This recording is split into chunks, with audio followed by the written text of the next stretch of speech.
Hello everybody and welcome back to the English Shooting live stream. I promise this is not just a streaming channel now. We will get back to regular content, but I do really enjoy the streams and there's no editing involved, so it's a lot easier to do. It takes up a lot less time. But I hope you are all doing fantastically. I hope you've all had a brilliant week. It's been nice and hot here in the UK. There's a couple of places in the UK where it's been a little too hot over the previous few days. But yeah, I hope you've had a shooting-filled week or past weekend. For anybody that's new joining the stream, welcome. Thanks for stopping by. This is interactive. There is a chat box, so please do get involved. I do like to hear what your opinions are as well. If there's any topics or questions that you may have, please feel free. I'd like to promote and support free speech and discussion as much as we can. For all of you regulars, you know what to do, and of course that includes hitting that like button and hitting the subscribe button if you're not already. It does make a huge difference to the channel and the analytics. But yeah, big thank you for joining us. It's a few interesting stories here and there from this week. Of course, the main one being the Bisley fire. So for those of you that don't know, there's sort of many different names to Bisley, but you know, sort of just outside London in Surrey is the National Shooting Centre, which is, it gets a little bit funny, and if you want to go and see the politics behind all of this and the full breakdown, there's various videos on the channel. But we have the NRA of the UK, which is a charity, but it also owns the I think it's the National Shooting Centre Limited, which sort of owns and runs Bisley, and Bisley, the National Shooting Centre, you know, just outside London, is the biggest range in the UK, certainly the biggest range that civilians use. It's still technically an MOD range, and the MOD and police do still use it, but it is, you know, pretty much a civilian range now, and it spent the last few days on fire, which is interesting. So we're going to have a look at some of the pictures, some of the videos of that, give you an update, like you know, well, what's going on there basically, and a very big move, which is, I thought this was already in place, but it is now, there is now a national system being rolled out, and I think, like, as of today, it's potentially already in use to put markers on people's medical records if you are applying for, or if you have a firearm or shotgun certificate. This is of course in the wake of Plymouth, but this is actually a far bigger discussion that has been going on for a very long time, with BASC involved, with GPs involved, and it's sort of like a no-brainer. I thought this already was in place, but it turns out that it wasn't, or it wasn't mandatory, or I don't know. So we're going to look into that a little bit more. BASC have also come out and said that they're prepared to fight for the, you know, against a lead ban, like, woo, at the same time going for voluntary transition away from lead. So we're going to be talking a little bit about that, and maybe an update with the report that was published by the HSE. We've got an interesting story. It sort of enrages me just a little bit, the language and the way it's portrayed, about this rise. There's a town in Cambridgeshire that they've seen a sudden rise in BB guns or RIFs, replica firearms, being, you know, found on kids, and armed police have been called and stuff like that. So you know, it's not good, but the way it's portrayed in this article is just absolutely ridiculous. So we're going to be talking a bit about that, and there is something, I'm being asked not to talk about it. There's a weird post and a weird thing going on as well. I'm going to see how I feel about discussing it maybe a bit later. It's sort of like, you know, I'm telling you about something that I probably won't discuss, but there is a post currently doing the rounds around around social media about Bisley, but not about the fire. I'm not going to say too much on it, but there's doubt to actually the legitimacy or the facts of it, which is really interesting. And it's, you know, it's, anyway, I'm in messaging with somebody, so I'm going to see what they've been saying. But yeah, let's get on to the main bit for this evening, which is the fire. Some pretty spectacular photos that have come out of it. There's video as well. Obviously I've been tracking this over the previous few days.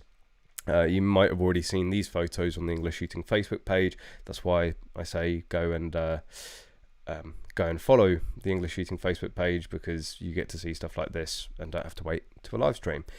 So this was one of the first photos that was doing the rounds, and for those, I might get Google Maps up in a minute, but Bisley is a big place, and the largest range there, which you're looking at, is Stickledown or Sticks, and pretty much at this point you can just about make out the targets here. So this is up to a 1200 yard range, and the fire came from behind it and actually did end up making it over the backstop and has damaged quite a bit. So these are the main, it's quite a spectacular photo really, and quite a big fire. So this all started, I think it was Monday evening. The first posts that I saw about it, I think, were about 8 o'clock on Monday.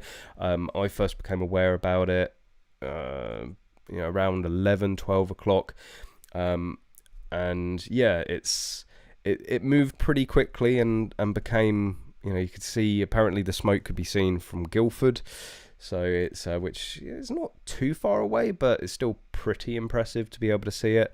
So a bit better shot of the range. I think this was the morning, the first morning after the fire started. So I think what you're seeing here, that is the 1200 yard. Is that the 1200 yard point? I think that's the 1200 yard point. So that's the full range there. But this is the aftermath. So the fire, in terms of affecting Bisley, well, it's technically still affecting Bisley, but there's no more fire on Bisley. It's sort of moved out, and actually the fire brigade have pulled out to some degree. They're scaling down the operation and leaving it more towards the landowners. So it's got to, I think, a more manageable, controlled state. But you can see, the damage, and actually how. Although is that fire damage? I think it is. But anyway, it ended up on the range. And of course, this area is Costello Heath. If you're a practical shooter, you can know about the Costello Heath challenge. But also, this is where the playground is. So there's going to be tens of thousands, if not hundreds of thousands of pounds worth of equipment in this area. Luckily, it didn't actually reach any of that equipment. It stopped just before, and reading up about it, there's various fire breaks within Costello Heath for this exact reason, that stops the fire progressing. But yeah, pretty. So this is from, you can see the butts here, and you can see the target tree. So you're shooting downrange in this direction. So it's obviously it's come down and over, taken out some of the target numbers, and obviously spread quite a bit around Costello Heath. So yeah, luckily stopped before it started getting anywhere near all of the infrastructure and equipment. So not a huge amount lost, I believe. And the latest, I'll get the post up in a second, so you can see some of the target number frames have seen better days. They're a bit BTF'd, for those of you that know what that means. So yeah, it's pretty spectacular what went on.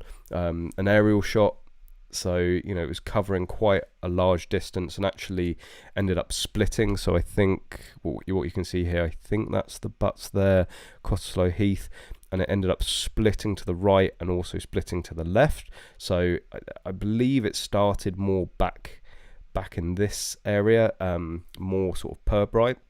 There's actually no. Everyone's saying this is a setup, or it's against shooting, or it was the army with tracers. There's been absolutely nothing confirmed at the moment of how this started. It can start like very naturally. I was talking to Connors, was it Connors or Paul? Basically, when they were in Cubs or Scouts or whatever, they would actually go out and pick up glass, because broken bits of glass in the sunshine can create a magnified beam and actually start it. Somebody flicking a cigarette out of a car as they're driving past. So there's so many more benign things that could quite easily explain how the fire started. But yeah, there's no confirmed reports of it being tracers or it being an arsonist or this being an attack against shooting. And as well, it's a pretty shitty thing to do if this is, well, of course if it's deliberate, it's a really shitty thing to do. But to start a fire specifically to try and affect a shooting range in the National Shooting Centre and lawful shooting, you know, when you've got so many houses and businesses around there, that's sort of like, you know, like quite an elaborate, maybe overreaction to target shooting in that way. And I don't think there's any of that at play. It could just be an arsonist. You know, there are people that enjoy just doing this for the fun of it. But yeah, again, nothing confirmed. Another picture there of the damage to the back. And as you can see, the target numbers very, very charred. Very, very smoky, very eerie. There's actually looked very much like a good filming location for Stranger Things season 5. Yeah, so people were sending drones up. So this is on a channel. It's Paul Deach, which I believe he's actually the. Why aren't you playing? Go on, play. There we go. Yeah, so this was, I think, the day, so the day after it started. You can see the sort of area that it's covering, and it's, yeah, again, pretty spectacular. So it did have this sort of united front, as it were, coming towards the range. And there's a picture, I think, on the channel of, you can sort of see it split across the range and then go in 2 different directions. So yeah, not something particularly small, and obviously, you know, luckily, as far as I'm aware, no one's been hurt, you know, or worse from this. It is just a wildfire with a, you know, a little bit of cosmetic damage. Again, a pretty spectacular picture there of the fire coming from behind the butts. Go away. And a little bit in terms of a logistics update. Massive operation, so the materials are already there. All of the actual targetry was removed. There was a lot of volunteers that sort of stepped up to the plate and removed all of the really valuable stuff down there. So it was just the numbers, but they've already started work in replacing them. And it's going to do it again, isn't it? This is the latest update, I believe, from the NRA. And Siri, I didn't ask you to say shit. So latest update is that the rifle ranges will open on Monday the 11th of July. So like reading into that, and they've always said the rifle ranges, so I believe that is Stickledown, Century, and also Short Siberia, so if that's what it's called. I think all the other ranges are still in use, so like the NSRA, potentially the NCSC, which is like the trap and skeet, and potentially even what's it called, like the gallery ranges, Melville. Is it Melville? Yeah, so I think that's still going on, but of course you've got all these imperial competitions going on, so it looks like mostly the shooting's going to be unaffected, and they're going to rearrange anything that has had to be cancelled. So yeah, ranges to reopen Monday the 11th of July. Yeah, so it's all under control now, but it was pretty spectacular to sort of, spectacular and also concerning, because a lot of people were saying, well, what if it doesn't stop? What if it comes right through Cottesloe Heath and then like actually ends up like burning buildings and all of that, which is like, worst case scenario. Obviously the worst case scenario is people getting hurt or worse, but yeah, it seems to be controllable now. They're rebuilding, so all well that ends well in a way. But yeah, I don't know if you guys been following it. Let me know what you think about it, what you think started it. Is this just an attack against shooters? No, I don't think it is. Dave, wouldn't surprise me if it was started deliberately. Michael, had my visit the other day and should get my license next week. Thanks for the advice regarding chasing them. Great to hear, and you're very, very welcome. I do try and help where I can, but that's fantastic news. Not the army using tracers round again. Not aware that it was. This is probably demonstration of why you don't use tracers at Bisley. Other than the fact that it makes the old men really, really grumpy because you're obviously having more fun than they are. But this also isn't uncommon, these fires at Bisley. So I believe the last one was about 10-12 years ago. I think it was 2010, maybe 2012 that the last one was hit, and they said that the ranges were shut for about a week that time. So, you know, like Heathland, there's lots going on, you know, in terms of burning Heathland and all of that, and in terms of grouse shooting and, you know, people fighting against it and saying we shouldn't do it. It is sort of a natural process. You know, it's actually good for the wildlife in a sense that it clears all the dead stuff out and allows new stuff to grow. So it is sort of part of a natural cycle to some extent. It's just a bit annoying that Bisley's right on the edge of it, and obviously it affects the range quite a bit when they happen. What's the insurance cover worth for fire damage? Well, again, I don't think this is, you know, from looking at what has been damaged, in terms of the scale and size of the operation of Bisley, it's not going to be worth them making a claim. Like, you know, they might be able to, you know, what would probably be more valuable in a claim is, say, loss of earnings. If they've got that as part of their cover, if they could say, well, you know, actually during those, you know, during that week or so period, we would have had X amount of bookings, which would have generated X amount of revenue. That potentially becomes worth pursuing. But in terms of the damage cost, if it is only the targetary numbers, which is just 2 posts and a number, that's going to be, you know, fairly, in the scheme of things, fairly quick and cheap to replace. And most people know, like, certainly for businesses, a lot of the time it's not worth claiming on your insurance because they will get the money back eventually. You know, can you imagine what the policy amount is for the NRA? You're probably talking, you know, tens of thousands of pounds. If they get a 20% increase next year because they've made a claim, you know, that's probably more than going to cover the cost of the target numbers. So I don't think they're going to be putting in any insurance claims. I think they're just going to take it on the chin. Maybe the silver lining is you get new target numbers, you know, and they update them and they're better in some way.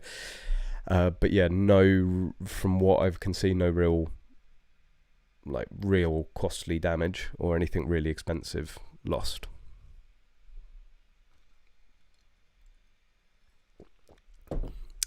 Yes, thanks. So I keep saying it was behind the butts. It was the danger area. That's what Black Guinea Pig has stated. It's the danger area of Bisley is where it started, but I believe the danger area is also shared with other MOD ranges. Let me get it up on Google to give you a better perspective. Usually when I'm live streaming, really doesn't like Google Maps, but we shall see. Where are we? Let's bring Bisley up on the map. Actually fairly easy to spot. Here we go. So let's bring that over to you guys. So Bisley from the sky. As you can see, a lot of ranges going on here. So per bright ranges, these are all MOD. Bisley, so that's the main entrance there. You've got the NSRA Lord Robert Centre, the caravans, that is the pavilion, and you've got the range office there and main offices of the NRA. And then right at the back, so you've got things, this is the National Clay Shooting Centre, obviously trap, skeet and all of that. You've got Sentry range here, which is like the widest range, but goes up to I think a maximum of 600 yards. It's like I've always wanted to do like a proper tour of Bisley, but they really don't like me filming there. It's sketchy as hell the first time you ever go to Bisley, just as a quick side note, because you have to, it might have changed. I know that they were doing various things with one ways, and it's been a little while since I've actually been down onto Sentry. But when I went there for the first time, you had to, like, there was like no signs at this stage. Like, it was literally guesswork. It was like, follow the shooting, drive down this little road, and then you have to drive out through here, and all you can see is like danger area shooting. So, you know, the firing points are down here, people are shooting that way, and you have to like drive out to this road and then drive down it, and it just felt like I could just envision people running across to me going, what the fuck are you doing? You're going to get shot. But anyway, that's Sentry range. And then you've got Stickledown range. So this is the one that is mostly affected, with Costello Heath on the right there. So I think that's the 1,000-yard point, and the 1,200-yard point is back here. And then you've got the butts there. So this was the main area that was affected, and you can see that there's actually, because it's a danger area, nothing there. So from what I've seen on the aerial, it looks like it started around this area here, and then ended up coming forwards, split off to the left there, split off to the right. Nope. And obviously this area of Costello Heath got quite badly, I think it was there from the aerial shot, quite badly affected. But you can see that actually, in terms of infrastructure and things, like, it's literally the butts. And because it's mostly sand, like, not really a lot getting affected. All the targetry was put into metal containers. They're not going to spontaneously combust. So, again, not really a lot there, and it's metal target frames and all the, the mechanics of them. So fairly safe and fairly resistant to fire. In terms of the theory of it being a tracer round, I mean, I can't say that you can necessarily rule that out. It would be odd if the fire was first noticed at 8 o'clock. Like, I don't believe the military are using the ranges that late, but if it started around here, that is a line of sight from those ranges. It is a potential, even like a hot round could trigger it. So we have had a few hot weeks here and dry weeks, but more worryingly, obviously you've got a lot of houses here and more busy there. But yeah, so that's sort of, as far as I can make out, it started around here and travelled forward. But that's a quick little tour of Bisley if you've never been. Really would like to do like a full actual there tour. Again, because it's like, so many people say when they first go to Bisley, it's like daunting. It's like it's quite a big place and quite a lot going on.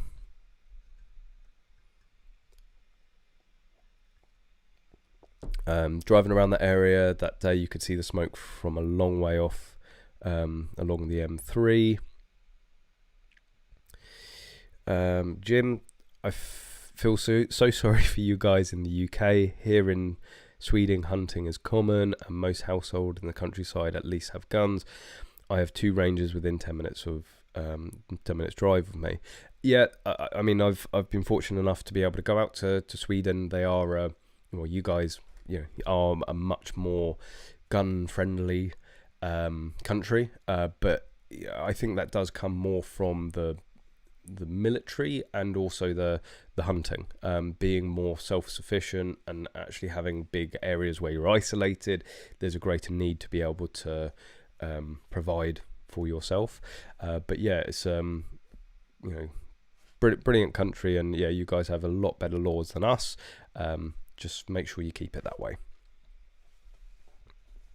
One is an unofficial range in the forest used for zeroing, and the other has a 50 meter rimfire range, 100 meter centerfire range, and a 50 meter running moose range plus a skeet and trap. Like only in Sweden would you have running moose. The thing is, like, you say you feel bad for us, like, it's not that bad. You can be quite unlucky in where you live, you know, in terms of how far away a range is to you. But I mean, we're lucky enough that we've got a range literally a 5-minute drive away from the office in Havant.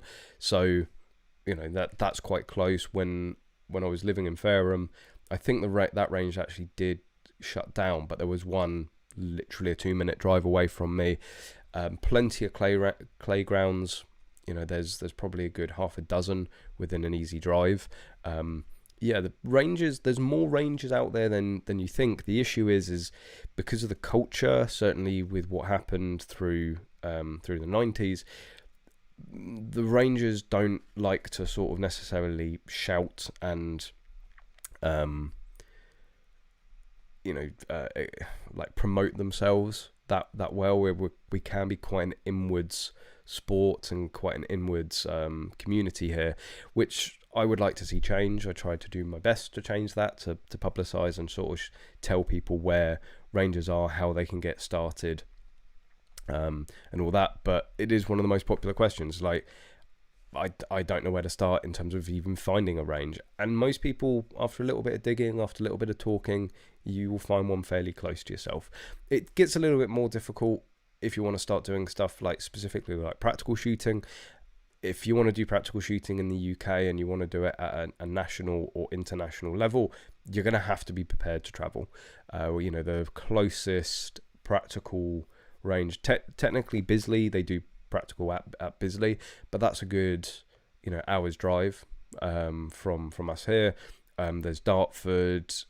Other than that, it's like Worcester Norton, or even further north, or Wales. So yeah, like, you know, for us to go to like a proper practical, to go to a range with a practical bay, we're talking at least an hour to 2 hours worth of driving. But you know, we just love the sport so much. Well, we love practical so much.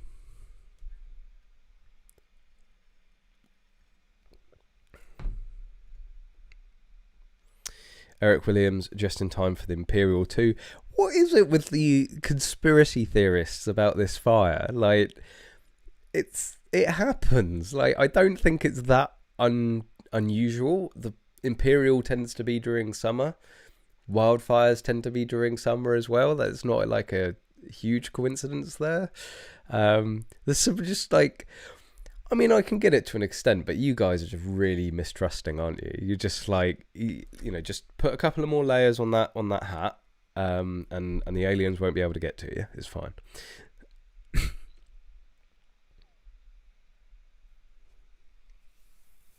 English shooting, the whole danger area is full of... Oh yeah, that was the other thing, UXO, unexploded audience. So it could be that. It may have also been tracers, but that is what danger areas are for. Not sure if there is a pyro ban on Pirbright at the moment. So this was one of the things that actually hindered the fire crews from getting in there. Like, I've heard things like there were 11 fire engines or 7 fire engines and all of that. There was a big operation going on to try and get it under control, because they were very worried that it was going to get way out of control. But when it was in the danger area, they weren't able to actually get close to the fire, not because of the topology, but because of this unexploded ordnance. They, you know, it's like, go in there and fire, you know, tackle the fire, you know, and get blown to bits. I've also heard like unconfirmed reports that there were numerous explosions while the fire was going on. So obviously the fire was finding these unexploded ordnance and setting them off. So that, you know, if that is the case, that would have probably been even more scary, but also more spectacular with it.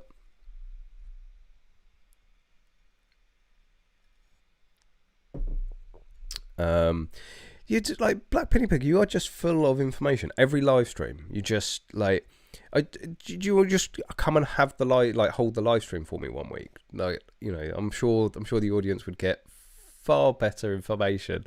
But no, really appreciate it. It's not a jab or anything. I really appreciate. So you know what Black Guinea Pig is saying. You make it a shorter name. Peat bogs, which the danger area is made of, can spontaneously combust in the right conditions, hot, dry weather. It also can burn underground, so start somewhere else and then pop up. Nasty little stuff. So yeah, it's not everyone going, oh, this is deliberate, this is arson, or it's, you know, somebody with a tracer, or, you know, the MOD having too much fun with flamethrowers. Like, the stuff can just combust. It's, you know, this is what we see over in California. It's what we've had. You know, wildfires becoming, unfortunately, more and more common in the UK. Yes, some attributed to arson and deliberate acts of vandalism, but they are also a naturally occurring thing. Common regularly goes up, similar ground to that around Bisley. I believe the blaze in 1995 was thought to have started from a cigarette, but flicked from a car on the M3. Yeah. Black powder shooters don't know if they're allowed at Bisley.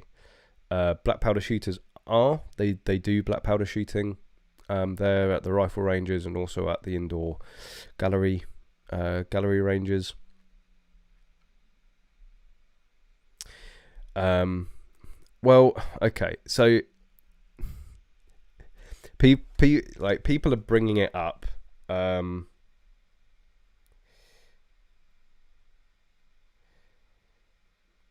So like, I'll address it now because it's a growing story that's getting put out there all the time. I was asked not to share it because there's various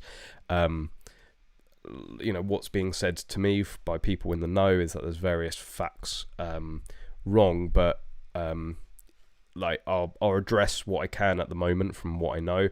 Top class photography, 2 Browning Buckmark .22 caliber long barrel pistols were reportedly stolen from Bisley today. So that is the news, and that is the post. There's you're probably going to see this, so I'll tell you guys what I know or don't know about it at the moment. So the police put out this post appealing for the public's support to locate 2 firearms that were reportedly stolen from Bisley today. That is a Browning Buckmark pistol, long barrel pistol, if you don't know what they look like. But what I've been told is that there are numerous facts that are incorrect about this, and that the official statement, in a way that sort of makes it a little bit more interesting about what's going on, is that Bisley Shooting Ground, the NRA, National Shooting Centre, are completely unaware of this. So the NRA are seeking clarification from Surrey to police to obtain actually what is going on. So it does sound like there's been maybe a bit of miscommunication, maybe people not necessarily telling the full story. So at the moment, you know, what I'm being told is that, you know, to take this with a pinch of salt, and you know, I really don't know what's going on, but it is really odd that there's this post going out, but there are also people, you know, fairly well in the know within the NRA are saying this isn't right, actually hold off, don't necessarily propagate a story that isn't correct or isn't factual. The only thing, and this is just complete speculation, just like what pops into my head, is, has somebody lost their guns and that they've reported it stolen to get themselves off of the hook? Obviously, within the UK, if you misplace your guns, if you have to go to the police or your firearms licensing department and say, yeah, I put some guns down and I don't know where they are now, I've lost them, it's going to end up badly, you know, and it's going to be very, very bad for you. Like, it shows in a way a lack of care and trustworthiness in possessing a firearm. So, you know, they're most likely going to take your certificates away. So, you know, is it the case, and again, pure speculation, is it the case that someone has lost their guns and they've thought, shit, the best way to try and get out of this, or to save my skin, is to say that they were stolen. You know, that they were locked in a car somewhere. They were, you know, they were unattended, but they were, you know, I took all reasonable precautions, this, that, and the other. But somebody, you know, actively broke into my car or broke into this, that, and the other and took them. So, like, really sorry, but, you know, I tried everything I could. It is just something I wasn't able to prevent, and maybe lighten the load. I don't know. But again, the story, like, it's not necessarily being disputed, but at the very least, people are going, well, hang on a minute, the NRA know nothing about this. Is this actually going on? So not something that I'm going to share, but something that I will follow. But as you guys brought it up, I just wanted to address that might not be the full story at this time. Black guinea pig, limit of visibility shoots. The shooting limit of visibility shoots are common at Focusrite. These will be at dusk, so 8 p.m. would match. I suppose, well, that's a really stupid thing to say, isn't it? Like, I'm sure they're not going to shoot that late, but if you're shooting tracers, you sort of have to shoot in the dark for them to, like, well, I know you can see tracers in the day as well, but obviously they're much cooler at night. But yeah, so it would match. You don't think that is the case, though. Unexploded ordnance more likely. Anime profile detected. Daniel's in his element. Got to give it up again to Daniel. Give him, you know, the big props for keeping you guys under control. For those of you that don't know, Dan is Mr. Supermod, and we'll swing the band hammer. I do need to get him a band hammer, or what he said is that I should be buying him a watch for Christmas to say thank you. I'm like, if I'm going to buy anybody a watch for modding, I'll mod myself and I'll buy myself the watch. Thank you very much. But it is greatly appreciated, Daniel. I do really appreciate your hard work and swinging of that band hammer. Very few ranges offering practical rifle or shotgun in the Midlands. Well, if you're going to count, say, Worcester Norton as Midlands, that's one of, like, the leading practical ranges in the UK. I've never actually been there, but a lot of top shooters shoot there, and is their their club. And there's also now Evely. In terms of rifle, yes, they do a lot more speed stills, but they're doing mini rifle competitions as a club. They're also holding a level 3 mini rifle match next weekend, which very much looking forward to. They're holding a level 2 LBP LBR match later on in the year. So there's, you know, a couple of ranges in the Midlands that are very, very practical, focused.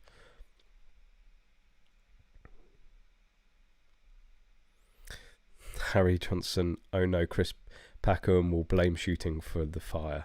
Yeah, most likely. Nice to Olita 3, nice of you to join us again. I can't remember who was it. No, it's Captain Crack, wasn't it? Who used to do the Only Guns. Has that actually changed? We got out of showing Only Guns, or doing the Only Guns update. onlyguns.co.uk. It's a good filler image. So for those of you that don't know, this is a long, like, backstory. Discord ended up, somebody in the Discord, the UK shooting Discord, ended up buying the domain name onlyguns.co.uk, and we would have a nice little thing every week of seeing it was mainly memes or John Thorne falling over. Both are perfectly acceptable and make me laugh just as much. But it's died. Captain Crack, can someone go and give him a slap? Go and summon him to go and change it. But at the moment, I'm not unhappy with the current image. Like, but anyway, be good to get the Only Guns back up and running on the channel. Magload, did you just compare us to California? Yes, I did. Deal with it.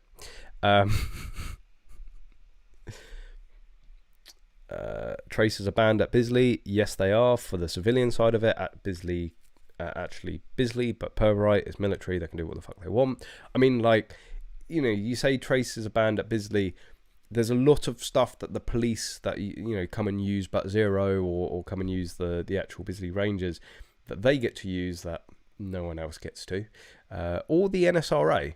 I don't know if I might have said the story before, but they do a lot of or certainly did a lot of armed police training at the NSRA, the Lord Roberts Centre. I ended up going out. I used to use the 25-yard or 25-meter range, the outdoor range, quite a lot because no one did. It was great for filming. Actually, for very early on subscribers of the channel, you'd probably know the Lord Roberts Centre quite well because I did so much filming there, and you know, just have a whole 10 bay range to myself, which was great for great for filming. But there were always these containers, these shipping containers with a lot of security on them. And I remember one day ended up rocking up to the range, only person there as per usual, but the door to one of these containers is open, and of course I had to peek in, and it was just lines and lines. It was like Matrix level of racking of G36s, Glocks, MP5s, and it's like, is this a test? Like, I'm just going to ignore that. That's just going to get me into trouble. I'm going to start having bad thoughts. So I went and set up and got the rifle out, and a uniformed officer suddenly appeared. He's like, oh, I didn't know the range was in use. Like, yeah, I'll wait, because he didn't have eyes and ears on. He was actually quite interested in the 1522 that I had. Got talking, and he was like, Did you see what was in the container? Like, yeah, I had a peek. Oh, I bet you wish you could play with it. I was like, yeah, I do. But again, I'm a little, there's, technically, if I was a untrustworthy person with nefarious thoughts, I could have grabbed as much as I could have carried and hightailed it out of there and probably made it out of Bisley. But the fact that, only a NSRA member is going to be in that range, most likely a FAC holder, the fact that there's cameras everywhere, it's not like your average criminal is just going to wander in there and suddenly find a load of Glocks. It's fairly safe to say only trustworthy people are going to be in the situation where they're going to see those guns. But it did sort of amuse me that it was just left unattended and open. And the guy was pretty chilled. If he had come outside and found me ratting away on a G36 or MP5, he'd probably been like, yeah, good play, lad. Would have done the same thing. Can I have it back now? So yes, they do shoot like full auto stuff at Bisley, which, I mean, civilians technically can do. Section 5 dealers do shoot there, but it's an absolute ball ache. The police can just rock up and do what they want.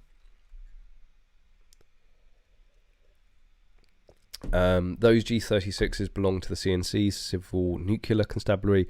They also have miniguns. I will send you a very cool pic on Discord. Hold my beer. Can I show the picture? That's a minigun. I'm gonna say that because you sent it, I am allowed to show it. You're sending more. This is fantastic. So yeah, CNC minigun pick. Come on, dirty screen there. Actually, it'd be better to just do that. Yeah, I mean, at least some of the British police are, get to have some fun, and they're shooting tracers as well. So. Yeah, not necessarily minigun, but I would take that as well. But yeah, the things you find at Bisley. So yeah, it's like, yeah, you can't rock up there as a target rifle shooter and whack out your tracer fed minigun. But the CNC, they get to do what they want.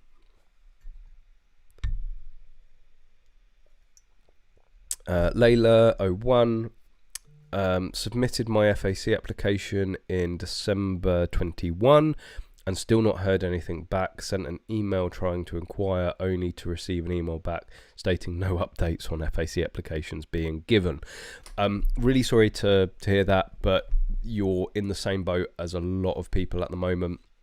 It was a twofold, backlog. There was, of course, COVID. I think that excuse was far overused by certain firearm licensing departments, but the office is shut. They weren't doing home visits, therefore the backlog built up. Well, in terms of what they were processing at that very moment. Then, of course, they then stopped doing accepting applications. So people were finding the sport, wanting to get their get their applications in, get their licenses, and people were waiting. I was one of those people waiting to get their application in. So as soon as they opened up, not only had they they built up a backlog already, they then got a barrage of new applications, stressing the whole system. And I mean, there was stuff from Basque saying that it was close to collapse, which is absolutely an incredible statement. But you really did get the feeling that that's what was going to happen. If they didn't start something or start doing something or got on top of it, the reason it would have potentially collapsed is because of the renewals. During that time as well, they had people that already had certificates that were putting in renewals, and if renewals expire, you've got people that haven't had their certificates, they've been out of date for a year, 2 years, and they don't get on top of that. So obviously when they reopened, their priority were renewals. I think they've got on a level with that now and turning around renewals in a more acceptable time, and they are now on to obviously full applications, but they're clearing the backlog. Of course, added to all of that, we had Plymouth last August, so that has really thrown a lot into the mix. And actually, this is a nice segue into the whole medical markers thing.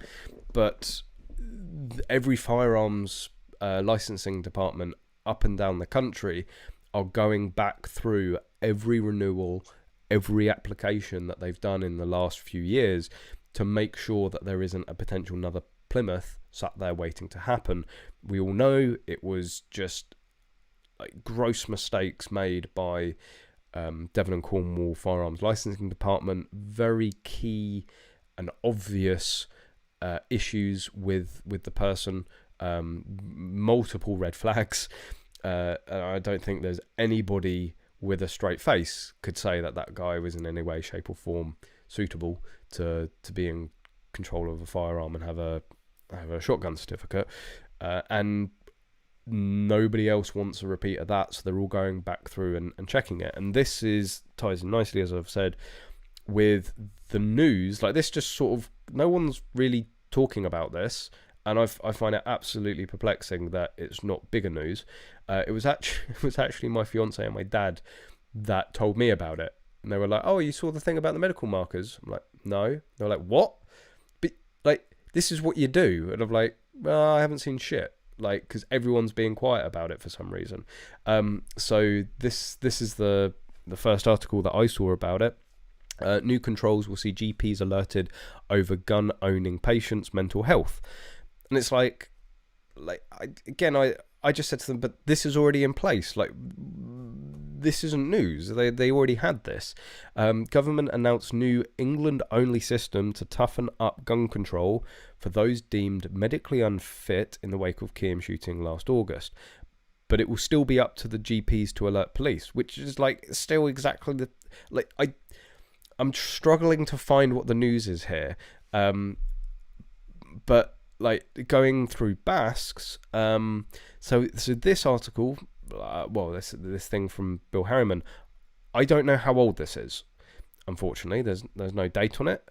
But this goes into a little bit of backstory, and I think for the full backstory, this has been going on for years. But we'll start from this from this article on BASC, medical issues left unanswered in Home Office firearms licensing statutory guidance. So you'll all probably know, I'll pause for a second on that, the current process changed not too long ago. So there was this new, in the wake of the Keyham shooting, the Plymouth shooting, there was suddenly all this new statutory guidance. It had nothing to do with the shooting in Plymouth. This statutory guidance was, drafted well before, and it just so happened that it came into effect shortly after, and was a great political trophy for our government to go, look how quickly we did something. It's like, yeah, well, that was coming out anyway. Shh, like, we're amazing. And that really changed up. Again, there's multiple videos on that on the channel, and it changed how suitability is assessed. It gave, it didn't actually give that much guidance, but there was certainly more guidance and certainly more criteria added in terms of assessing somebody's suitability. The big one that I ended up sort of flagging up was social media. Social media actually started getting named, and this is something that should be looked into, or potentially should be looked into. And what this article from BASC is saying is that when that statutory guidance was released, a little bit more within that as well, it became mandatory to have your GP sign effectively a GP form during your application. So Hampshire were doing this long before. So again, this statutory guidance was already released in draft like a good couple of years ago, and certain police forces, Hampshire being one of them, started to they looked at it, this is going to come into place, so we might as well start using it now, and then we can be ready. There were some other forces that almost acted like it was a surprise, going, oh, you've left us with no time, how on earth are we going to implement this now, whatever. So Hampshire, if you are a Hampshire firearm certificate holder, or you've recently applied within the last, I think, year or two to Hampshire, you would have had to have filled out a GP form, or had one filled out by your GP, and you had to submit it with your initial application. Whereas prior to that, all the police would do is contact your GP, so they would notify them that you have been issued a firearm or shotgun certificate, and it was up to them to then go, actually probably don't want to do that. It did always bemuse me that they did it after issuing your certificates. Like, maybe you should wait, like just hold off giving the certificates. He could be insane. But yeah, it then changed into having this GP form, so it was signed, everything was signed and cleared before they gave the certificates, and it was a lot more formal. But the backstory between BASC and I think it's the British Medical Association is that they had sort of agreed that the GPs would do this. They would fill out these forms and effectively give a sign off, and as part of this they would also be putting markers on people's medical records saying that they were a firearm or shotgun certificate holder, in the eventuality that they had a physical or mental health problem that could be conflicting to owning firearms. And right at the last minute, before all of this was meant to come into place, the British Medical Association reneged on it and backed out. And they were like, it was all down to liability, because they were going, hang on a minute, if we're signing off on somebody's fit, that they're fit, and we've missed something, or they turn schizo and do what happened in Plymouth, we're then liable. And they're not. And the police have actually spent a lot of time, and BASC have spent a lot of time saying, no, all you're literally saying is, are there any notes on their medical record, like mental health or physical health? Like, you don't have to make a judgment call, you just have to tell us if there's something or not, which I don't really like, because then it's up to the police's judgment, and the police aren't medical experts. So I'd much prefer it that the doctor did have the final say, but there was maybe a waiver that says that they're not going to be held accountable if they cock up, and then there's no liability. So that's I think most concise way that I can give the full backstory of GP forms. Again, there's full videos on this on the channel. But I always thought, even prior to it changing to these GP forms, that there was a marker on your medical record.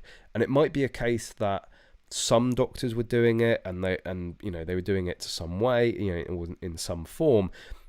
But it does sound now like it's mandatory and it's in place. Well, there's a system. So again, that doesn't really say that they're going to do it. They've just provided them a system to be able to do it. It's still going to be down to the GPs to decide whether they do it or not. So again, I really don't know what, this is something that they agreed to do. They then backed out that they should most definitely be doing. Now they've been given a system to do it, which they can choose to use or not use. So it's like, again, it's big news somehow, some way. I'm just struggling to figure out how. Going back to the article, medical issues left unanswered in Home Office firearms licensing statutory guidance. New government guidance for firearms licensing has failed to solve the issue of GP involvement, Basker said today. The new guidance, which comes into force on November the 1st, does not impose the system of medical markers on GPs, which Basker says risks damaging public confidence. So so again, there's two elements here. They're saying there's there's been no system, but also that it's not mandatory. And this article, which definitely seems to be more recent, is more Bask trying to say don't slag us off for supporting this, and this is something that I support. I think it's like an absolutely just no-brainer. If somebody has a firearm certificate and they go into the doctor saying, I need some depressants, some antidepressants because I'm thinking of killing myself, it's like, okay, I'm not saying that the guns should be taken away. It is, I think, quite sensible though that the police are made aware and can maybe be like, again, depression and mental health is a mix. There's a mixture of varieties. No two cases are the same. So everything has to be reviewed, but there has to be the chance for that review to take place. I say it all the time. I'm a supporter of the, maybe not 100% the way it's implemented, but certainly the idea of certificates and sort of mandatory training and the checks and balances that we have in place, because it gives us a very good argument against the antis to say, well, first of all, with Plymouth, so far that really hasn't come back on the shooting community because it was an obvious mistake by the police. So it's it's not the system's fault, it's not the gun's fault, it's not law-abiding gun owners' problem. It's the fact that they gave certificates to a guy that was clearly nuts, and it gives us an element of detachment from criminality, from people that commit stuff like Plymouth, because we can say, well, when the system is done properly, it works. But yeah, Bask has supported the introduction of medical markers in England and Wales, but has come under fire from some shooters for doing so.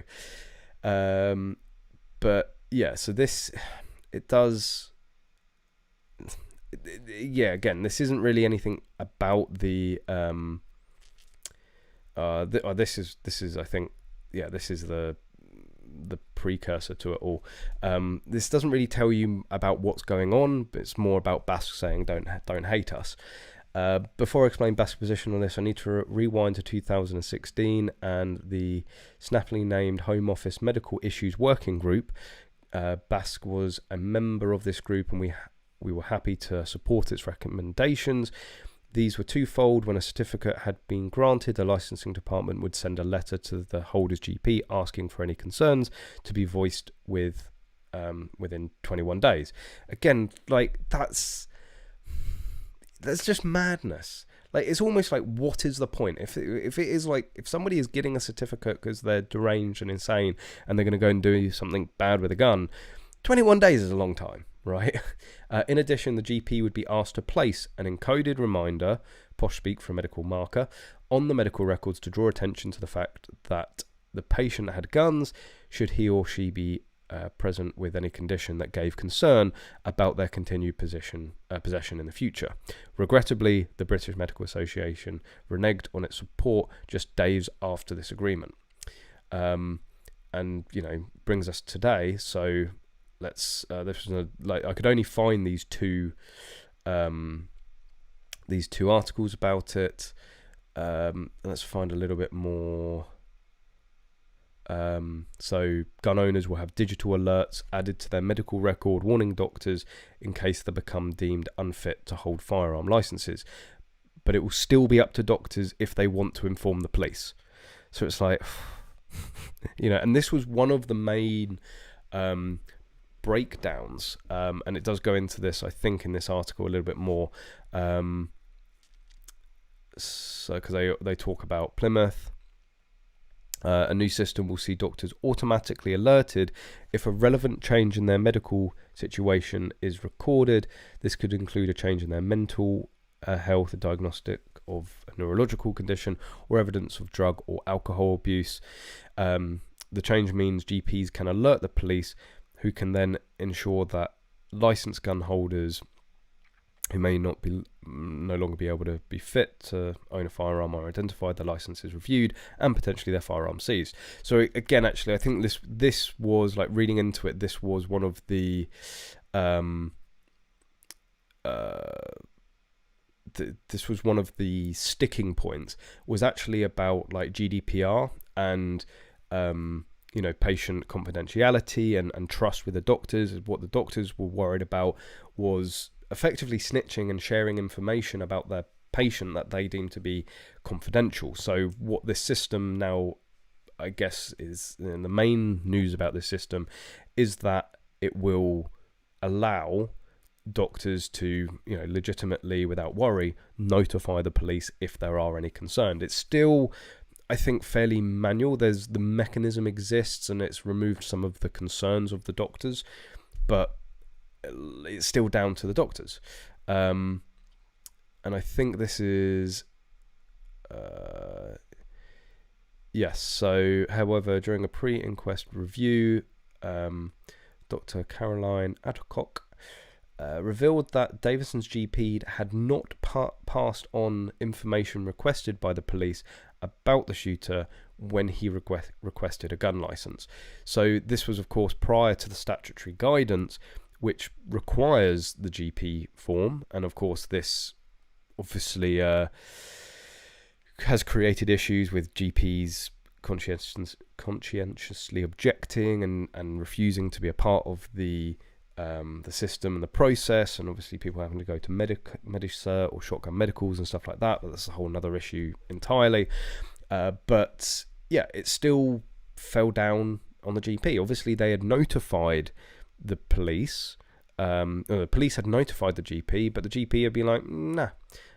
She revealed that when asked for the information to determine his suitability for a shotgun license, the GP wrote declining to give information because he did not feel he was in the position to be qualified to comment on the personality of a patient to say whether or not they were safe to hold a gun license.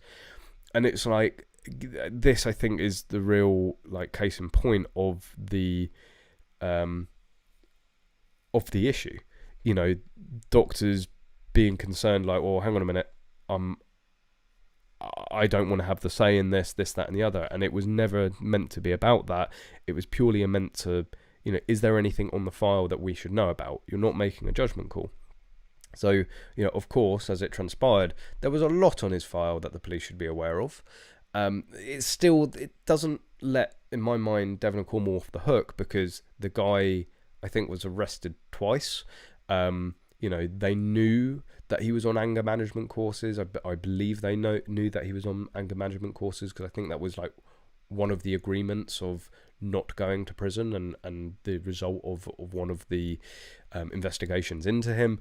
So, and of course there was all the reports that his family were repeatedly contacting the NHS and the police, telling them that he shouldn't have guns. So yeah, it doesn't give them off the hook, but now there is this system, there is this mechanism where GPs can, report it. But it's like, but they already could.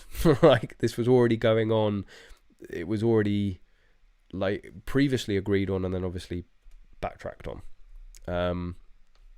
So yeah, that's, you know, if you're well, again, it's not necessarily a guarantee, but if the GP is going to be using the system, if you're a firearms certificate holder or a shotgun certificate holder, you will most likely have a marker put on your medical record.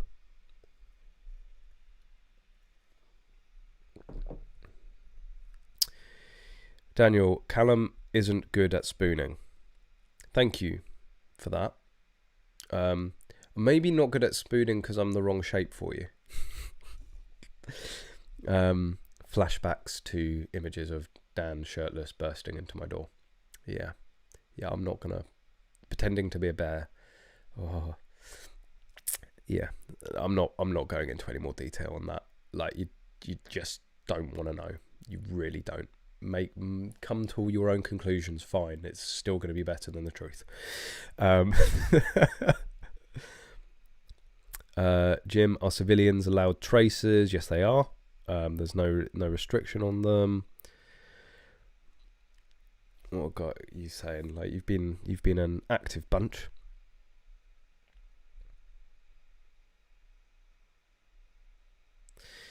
What is this descended into?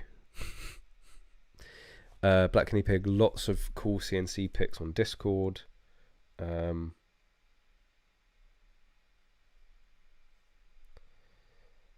Oh, that is the CNC.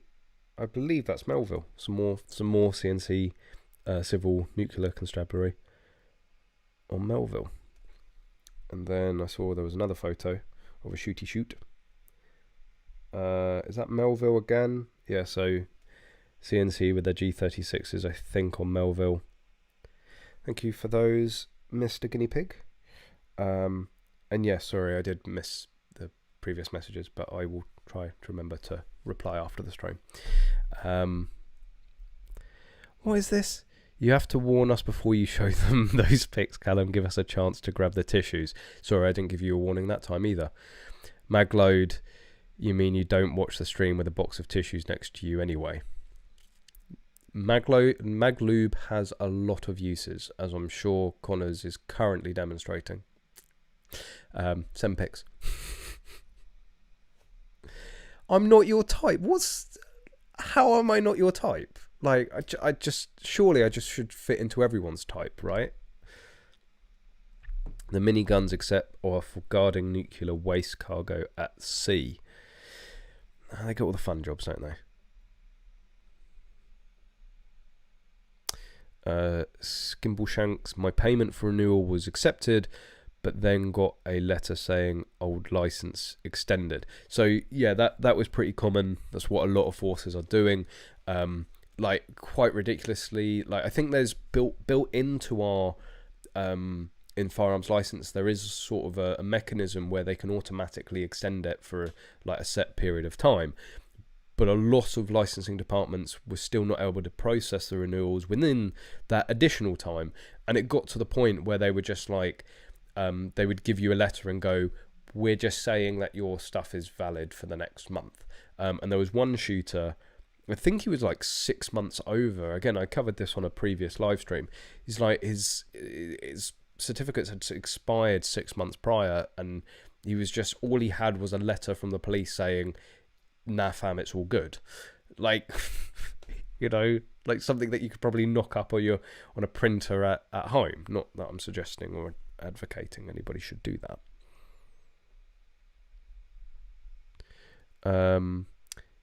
Can you give a shout out to the Vickers MG collection and Research Association? Rich and Co did a great job with the shoot on Sunday. They have a great YouTube channel as well. Why did when I saw the videos of that, I was like, I've got to show that on the stream, and then completely forgot. And in terms of actually that machine gun shoot, firstly, it being at Bisley, they know Likey Filmy, and also it was the British Grand Prix. Like, yeah, I love shooting, and quite often I will forgo watching a race live to do shooting. But when it's the British Grand Prix, that's a hard one. That's a hard one to watch on catch up. And if you are an F1 fan and you watch the British Grand Prix, absolutely incredible. That's one of the best races I've watched in a very long time. Still doesn't make up for Abu Dhabi though, so we don't talk about that. I think it was on the NRA Facebook page. Here we go. Yeah, so it was the centenary of Machine Gun Corps disbandment commemoration demonstration. So this, I believe, was on. Was this on Century or Styx? I think it was on Century. But this is at Bisley before the fire. So good job the fire happened after this, because this was actually a pretty cool site.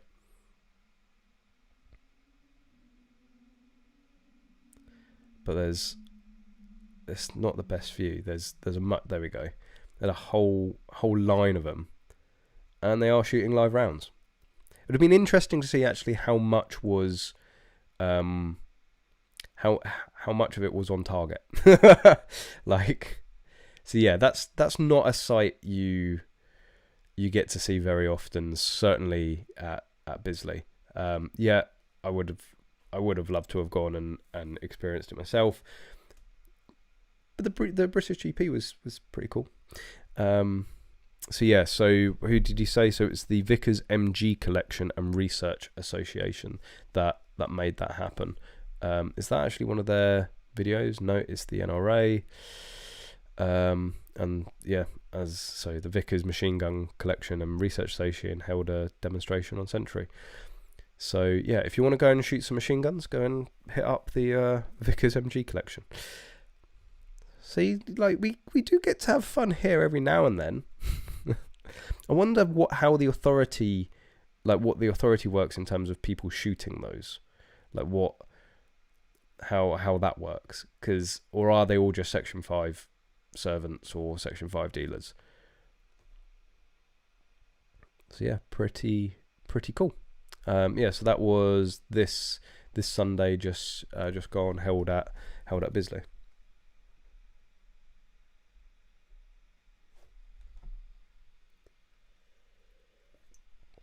Daniel, a GP told me that they have been seeing it on your health records for years in South Wales. Again, this is what I mean. Is like, I'm pretty sure this was already in place. Like the medical markers were already in place, already being used. But again, maybe more of the news is that there is this actual official system, a mechanism for them to raise issues, and it's not just a little bit more ad hoc as it used to be. Magload. So for backstory, for those who don't know who Kat is, she's a previous medical secretary, so would know what she's talking about when it comes to it. Medical markers have been on your records for years. Kat said they started going on 2014, 2016. Again, I don't get. So I mean, like, why is this news?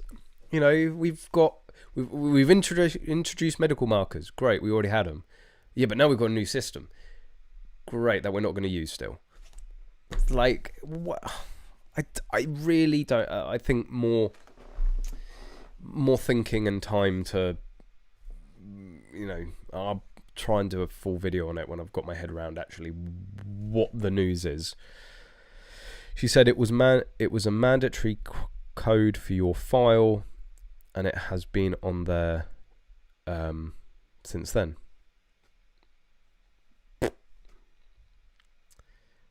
Adam, how are you doing? I'm doing fantastic. Thank you very much. Hope you are as well. I hope all of you are. And also I hope all of you are hitting the like button. There's more people watching than there are likes. Why are you watching if you don't like? Apart from Connors, who's obviously just trying to repeatedly hit the dislike button. But anyway, I'm used to it. Yeah, but I'm doing good. It's been a busy few weeks. Lots going on. It's always good to be busy. All good stuff. Just doing that grind. But yeah, I am I am hoping to try, and I have started editing. I am in the middle of editing videos. I just can't seem to finish them. But yeah, there's still lots to come out. But apart from my constant stress about not putting content out, it's all good. The weather's good. You know, no complaints. Adam, I wonder how the National Shooting Centre Wildfire started. Well, we've been having a long discussion about this already. Theories are aliens. The aliens did it. It was the gun control network, or somebody testing out a flamethrower. I think that's the conclusion we came to. It was those three, right? But yeah, a lot of people saying tracers. It's plausible, but also as Mr. Black Guinea Pig has said, what that area is made up of does spontaneously combust. So, I don't think it's anything. I don't think the why it started is the real issue. It's like what has happened, and thankfully the damage so far, from what we can see, has been minimal overall. Aaron T, is it better to use just use online GPs like MedCert? It depends. I would advise everyone to try their doctor first. Give them a phone call and ask them how much. Like, first of all, how much do you charge and how long do you take? And if they come back to you and say we charge £150 and we take 2 months, go to or one of those two. If it's both, that's really bad. But yeah, if you're spending 150 quid, I would want it done the same fucking day. But I went to my GP and they were, I think it was 50 or 60 pounds. I think it was 60 quid. So it was more than MedCert at the time, because I think MedCert was like 50 quid. But they said that they could do it in I think it was 2 weeks, maximum of 2 weeks. So I was like, it's gonna be easier and quicker, because MedCert have to request your medical file, and you've got to deal with all of that. And it's like, my GP has my medical file. It's just gonna be easier. I'm not gonna fuck about to save a tenner. So really, I would say try your GP first. There's a lot of people that say that the GP was by far the best option. It was. For instance, it was free and they did it in a few days. Of course, if you are unlucky and you have one of these that absolutely scalp the price, then go to MedCert based on price. In terms of time, though, I've heard deteriorations in terms of MedCert's turnaround time. I think this, again, has to do with the backlog that we've seen of applications. So they've obviously seen a lot of new applicants in a very short space of time, so they're probably busy in that regard. And just the sheer potentially with doctors, more doctors not wanting anything to do with it, a higher take up of people having to go to MedCert. So they've slowed down considerably for whatever reason. And some people have said that it's taken them like a month or two. So again, if your GP can do it in a couple of weeks and it's around the 50 quid mark, I would just go for the GP. But find out first. You want to you want to find out where you stand with them before you explore either option.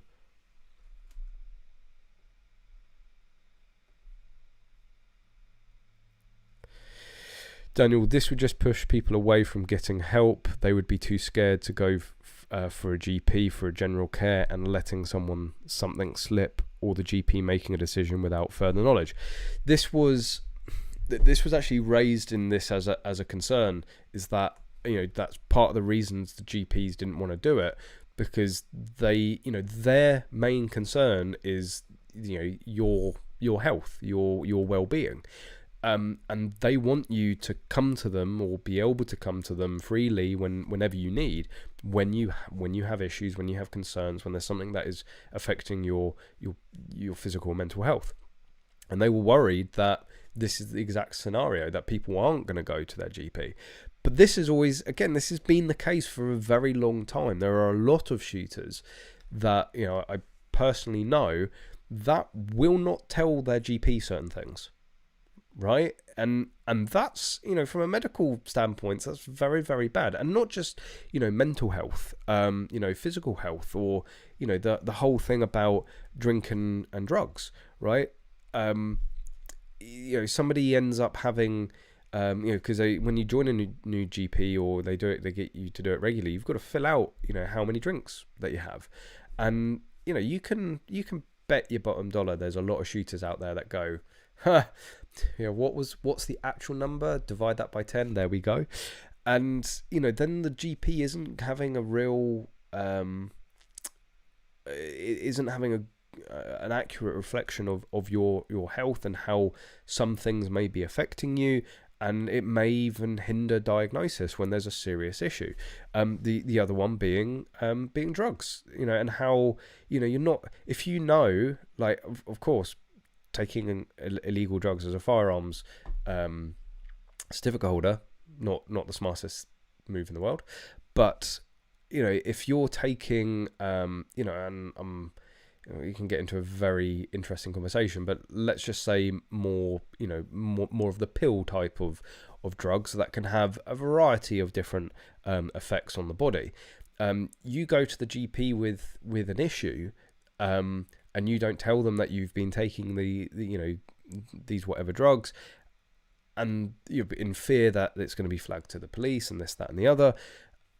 Well, the GP is going to be like, well, I don't know what's going on. They're going to misdiagnose. It may even go as far that they end up trying to treat you with something that actually makes the problem worse, because they don't know what, you know, you're not being honest with the root cause. So yeah, that has always been an issue. I don't think this new system makes that any worse. It certainly makes it easier in a way for the GP to do it, but I think the sort of the GPs that would have previously notified the police are gonna, you know, again, this is why I'm so confused about why this is news, because the GPs that are going to use the system would have already been notifying the police. So yeah, but this is also, and I think it's a far bigger issue for mental health. We know, you know, how easy, and in one hand, like, yes, it should be this way, and in other ways, and, you know, on the other hand, with how varying mental health is, it shouldn't be an automatic bar. It shouldn't be an automatic, you know, take your guns, rip up the certificates, and that's it. But, you know, again, I personally know people that actually want to go and seek help. Like, they know that they probably need to be, you know, on some sort of, you know, medication. You know, they're going through a rough patch, this or the other, very, you know, say temporary thing, but they won't. You know, which actually creates a bigger risk, because it goes untreated, it gets worse, it cascades. So yeah, it's sort of like a catch-22, isn't it? It's like, I don't know how you get around it, and, you know, other than bringing in a complete, you know, you either have everything being told to the police or nothing, and there needs to be some, you know. But then again, this is why it comes down. It should more come down to the GP to decide what they think is relevant. You know, you going to them and saying, yeah, you know, I was at a rave, and, you know, and I took these couple of pills, you know, it's like, you know, is that a drug abuse problem? You know, and I think the GP is far better, because it specifically says drug abuse or alcohol abuse. It doesn't necessarily say drug and alcohol consumption. So, you know, the medical, you know, I think it's down to the GPs to go, is this relevant? Like, is like a one-off thing, you know, or a couple of week bad patch in terms of mental health? Is this something that needs to be reported to the police? How severe is this? What sort of strength medication am I prescribing? But it becomes, you know, some GPs are going to alert the police that the earliest signs. Some are going to be a little bit more mediated, and some are just going to be like, I don't give a shit, I'm not getting involved. So you get, just like we do with our firearms licensing department, we have this huge disparity amongst our GPs. And this is why I was disappointed with the statutory guidance that came out, is because it tells you to look for these things. It talks about mental health, it talks about social media, this, that and the other, but it doesn't actually give any guidance on the level, you know. Well, what sort of posts are you looking for on social media? What sort of severity of mental health are you looking at? What severity of alcohol consumption or abuse are you looking for?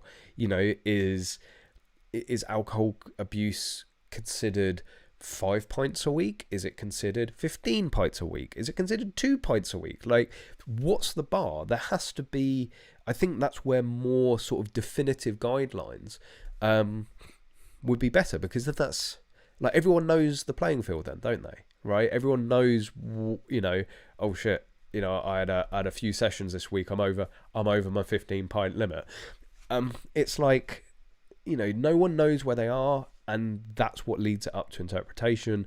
That's what we end up getting disparity, because one firearms licensing department or a GP is going to think that, you know, 5 pints a week is too much, and some are going to think, oh no, actually it's 8. Well, where is it? You know, but just one of the wonders of the disparity of firearms licensing and firearms ownership here in the UK. GPs would heavily stress to focus on people with a mark on their record, taking time away from people who need help now, and not the incredibly low risk of someone going postal. Yeah, a good point as well. But this is part of the reason the GPs didn't want any involvement anyway, because they were like, well, it's more work for us. It's like, well, that's what you're fucking paid for, isn't it? Henry, any part-time job types that you would recommend for shooters? Any part-time job types that you would recommend for shooters? I've been looking for TR coaching roles, but found nothing recently. Okay, so I was reading that a bit oddly then. One of the best places to, if I search GTA, I'm just going to get GTA. It's the Gun Traders Association. They actually have a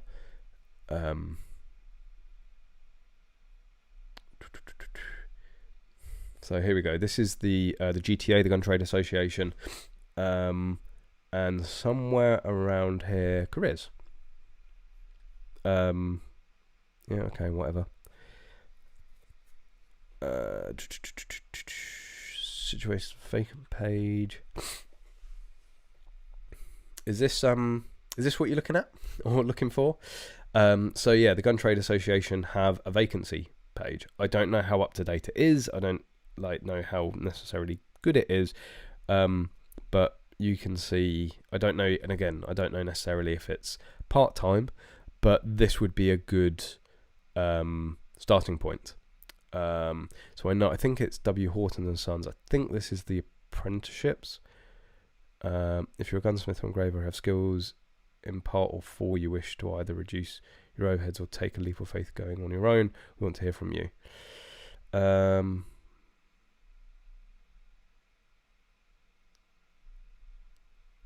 I think it was Horton Guns that they were offering a like gunsmith apprenticeship.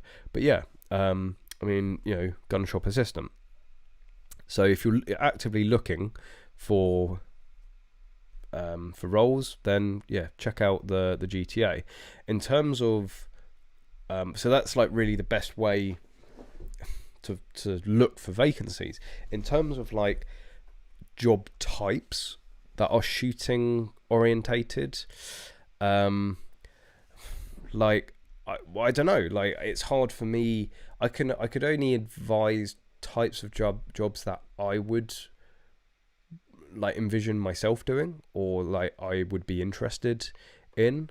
You know, like working part-time in a gun shop, like that's advantageous on many levels in terms of your hobby, because first of all you learn a lot more. You have to, you see a larger variety of customers with a larger variety of problems and a larger variety of guns, so you pick up a lot of knowledge just chatting to customers, and you know, you'll learn things and you're able to then impart that on to other people. You also get trade pricing. Like I can speak from personal experience. Certainly with the price of ammunition at the moment, trade pricing's great. And then, you know, it's like, well, what's a business expense? What's a personal expense? It's, you know, my shooting's my business shooting. So it's all business expense, right? So you can get in, you know, that you can end up obviously then getting, not only is your hobby then effectively paying for itself, but then it becomes cheaper, and more opportunities also create themselves. So, you know, the easiest thing is going to be, I think, you know, potentially a gun shop assistant. You could look at more sort of generic roles within organizations or companies, you know, like GMK they were you know, like a sales executive, so a rep, if you want to do a bit of travel, marketing executive, but then you'll have, you know, office clerks and PAs and finance people in these companies as well, sort of, you know, nothing specific to guns, but I suppose that you would want something specific to guns. If you're looking to get full-time into it, I think you know, going down the gunsmith or engraver route is a fantastic opportunity. It's a dying breed. Gun makers and you know, even like, you know, GMK isn't actually a gun makers, they're distributors, but they have gunsmiths there, and you know, they need it for their repairs, they need it for you know, servicing and this, that and the other. There is a, you know, the supply is not meeting the demand at the moment, so I would say that's a pretty safe job to go into. It's something you could then take across the world. You know, Italy has quite a big requirement for gun makers, and I think I found actually I found an apprenticeship. So again, it just depends what you're sort of looking at. So the Rigby Academy, so they've got a new gunmakers apprenticeship program, so that might be, I know it might not be necessarily part-time, but I don't know, like what you trying to do with it. Do you want to turn it into a full-time career? You're just looking for something you know, to get you by? I don't know. People asking for the Discord link. Daniel's done it. Yeah, we like, I always say that I'm going to put the link in again just because I can. So the link I'm sending you guys to now, it's like a growing UK Discord community. Just stay clear of Dan on it and you'll be fine. There's a few other dodgy people, but by far Dan is the worst. And it's just a nice, it's not necessarily a private community. Never treat anything like online as completely private, but it's, you know, it's a little bit more, less formal in certain ways, but also a wealth of knowledge. So go hit up that link if you want.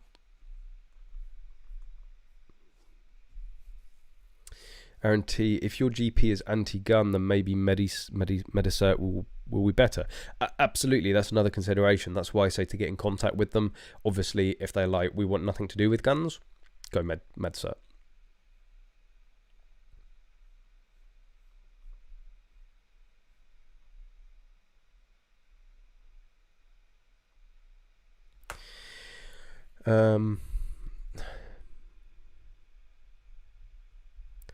Well, it's first. I'm assuming that's directed, but appreciate that, Sebastian. Do you honestly think the lead ban will affect air rifles in the UK, or do you think it's more aimed at shotgun shooters? I think it's a case of they want to try and get rid of as much as they can. Nice segue. Thank you for bringing that up, because Basque is on one at the moment. When are they not? Saying that they will fight the lead ban after creating this voluntary transition away from lead. So this is recent news from Basque. It's like I said it at the time. They're going to come for more than just the lead shot and game, right? And when they come for more than the just lead shot and game, Basque are going to have a very, very weak position to challenge that when they've been shouting about a voluntary transition away from lead.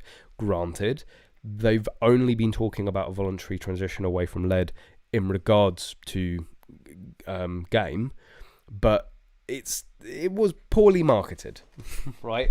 It was not, and it certainly did not go down well. And I think completely, the things that, coming out with stuff like we will fight a lead ban, it's like, it's just laughable given what we've gone through with them.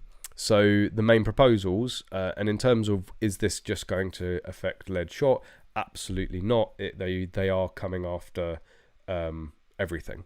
So they're proposing a ban on the sale of lead shot, a ban on the use of all types of lead ammunition for live quarry, including lead shot, shotgun slugs, lead bullets, and airgun pellets, a ban on the use of all types of lead ammunition for outdoor target sports, with possible exemptions for shooting at licensed ranges with prescribed environment protection measures in place.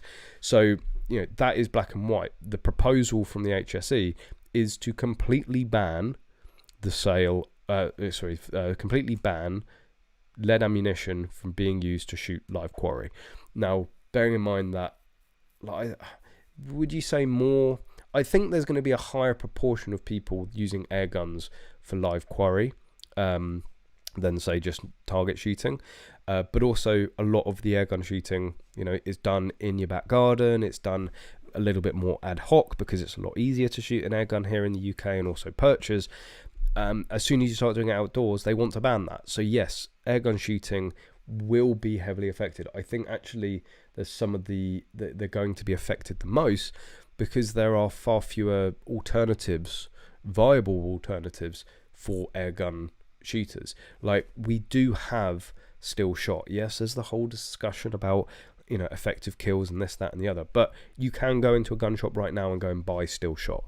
That's not an issue, a huge issue. There are also a growing number of lead bullet replacements. Again, when you start talking about outdoor target shooting and accuracy, yeah, they're not the best, and they're also certainly not the cheapest. What's BASC's position on the proposal? They've said this a number of times, and it's not just, I don't think they're putting out enough about this at the moment, to be completely honest. Lead rifle ammunition and lead shot for live quarry. The restrictions must be evidence-based and proportionate to the risk, and work to a realistic transition period that account for global supply chain issues. So again, they can't oppose this because they said that they want to voluntarily transition away from lead. So they just have to say, but the restrictions have to be based on evidence, and obviously not go too far. Ideally, in BASC's mind, not far further than the voluntary transition that they're proposing themselves. Lead rifle ammunition and lead shot for target shooting. BASC is opposed to the restriction proposals because lead ammunition can continue to be used for most forms of target shooting where risks are appropriately and proportionately controlled through the application of existing directives and regulations. Lead airgun pellets for live quarry and target shooting. BASC is opposed to the restriction proposals because lead airgun pellets can continue to be used for live quarry and target shooting where risks are appropriate and proportionately controlled through the application of existing directives, regulations, and best practice guidance. I think the real thing, what potentially could be the saving grace of the airgunners still being able to use lead, is actually how much lead they contribute to putting outside. I went through, and I'm not going to do it again, but went through, and a typical cartridge, say, is 28 grams. How many pellets are equivalent to one shotgun cartridge? Like, does it really matter? Is there a noticeable would there be a noticeable decrease in removing the airgun shooters? No. The other thing is, like, it's one lead pellet which usually gets taken away in the animal, right? You're you're not shooting anything that you're going to leave a carcass, right? And most shooters don't leave carcasses anyway. So a lot of the arguments tend to fall down around airgun shooting, and also the contribution to the amount of lead being put out there into the wildlife is minuscule, certainly when compared to the shotgun and obviously rifle shooting.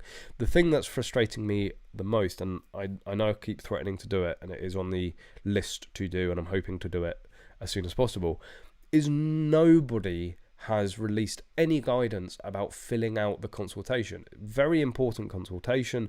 There's a video on the channel. Is there a video? Well, no, there isn't a video about it. Maybe it was a live stream.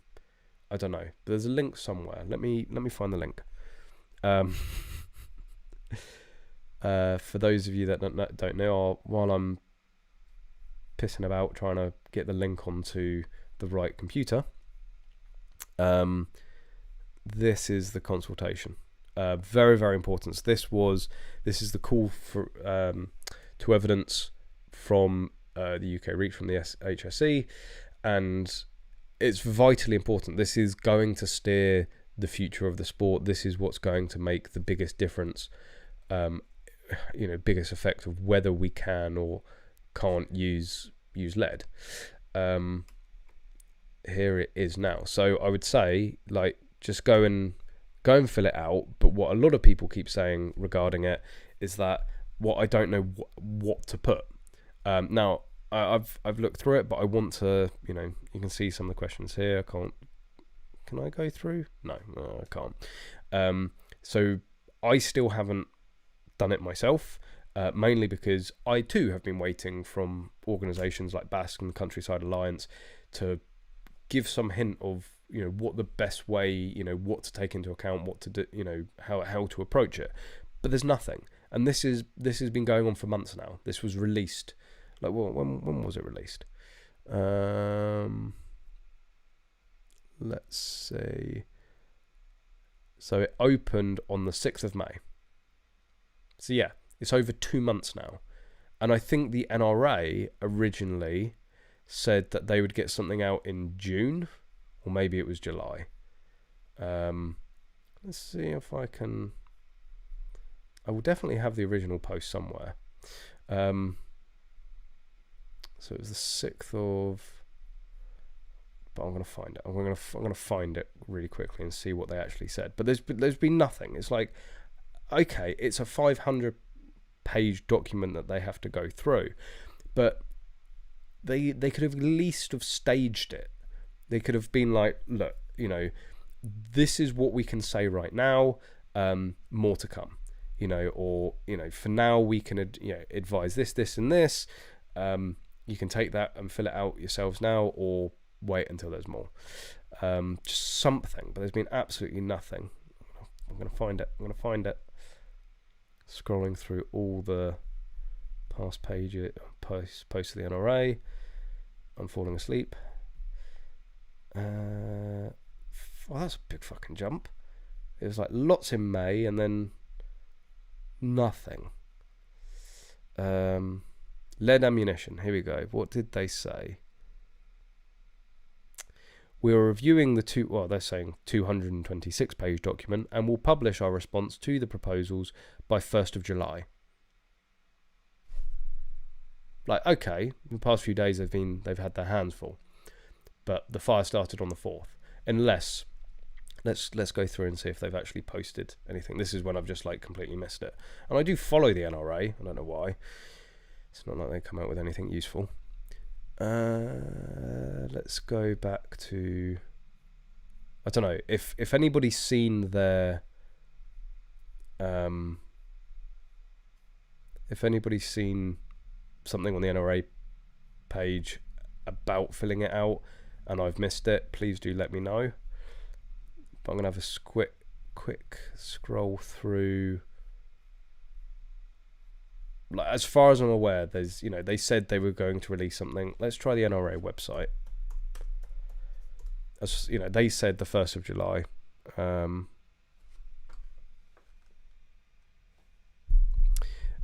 Philip, thanks for joining.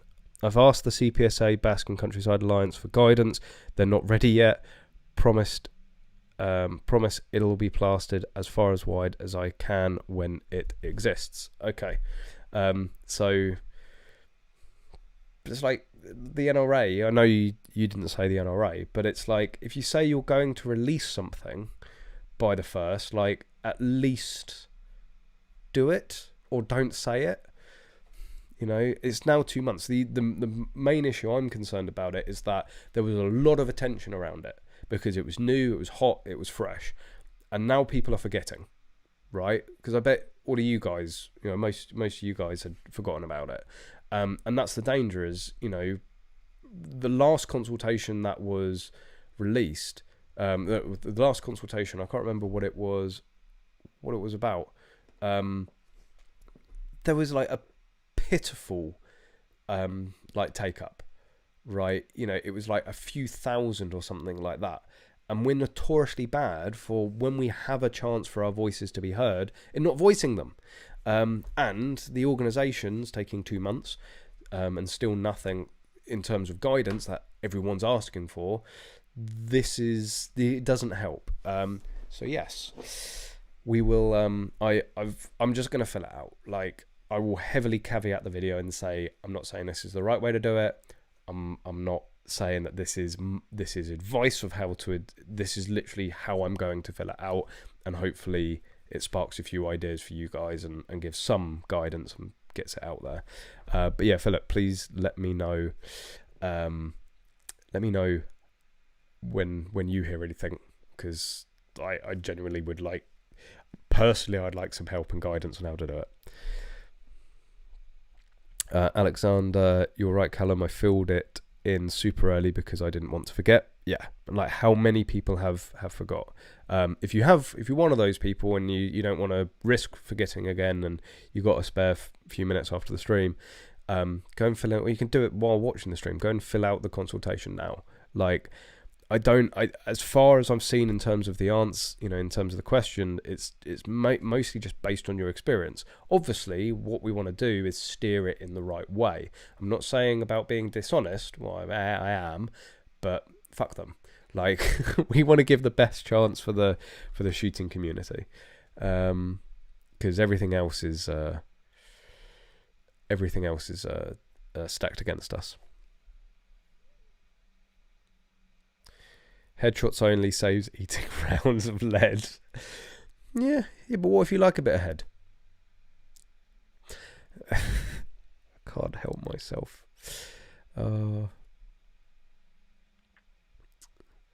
What am I missing? Oh yes, I've got. I try to keep the ranting down to a minimum these days, but this just tickled me. Not in a nice way. This story, like, just so there's going to be a lot of people like that go in the good old days, like, and you're gonna know what I mean instantly. Armed police called to arrest for firearms offences. So you think, oh, this is quite serious. You know, armed police, you know, firearm offences, this, that, and the other. A large group of armed police were called to a town playing field on Sunday after reports of a young man brandishing a handgun. Now, okay, I just few precursors to this. I'm not diminishing the response, the initial response, because yes, if police start getting calls about somebody's got a handgun, they should go and investigate it, right? And like, obviously, no problem with that. On being challenged by armed police, 2 juvenile males were detained and subsequently arrested for firearm offences. One has now been released under investigation, the other has been released with no further action. That's the gun. Now, okay, and again, I know there's plenty of stories where, you know, police officers, you know, at a distance, you're not going to be able to tell whether that's real or not. And I completely sympathise that up until the point they can actually verify it's a BB gun, they have to treat it like the real gun. Again, absolutely no issue with that. Police say it is the second incident this week where young people in town have been seen with potential handguns. The first turned out to be a plastic BB gun, which looked like an actual firearm. They say the rise in reported reports coincides with a stall holder selling BB guns at a recent Chatteries festival. So, first of all, in terms of the RIF laws, obviously there's UCARA and the VCRA Act, this, that, and the other. You need a valid defence to be able to purchase what is referred to as a realistic imitation firearm. Otherwise, it needs to be two-toned. Obviously, that isn't two-toned. But that doesn't mean that the people didn't actually have a valid defence to be able to buy one.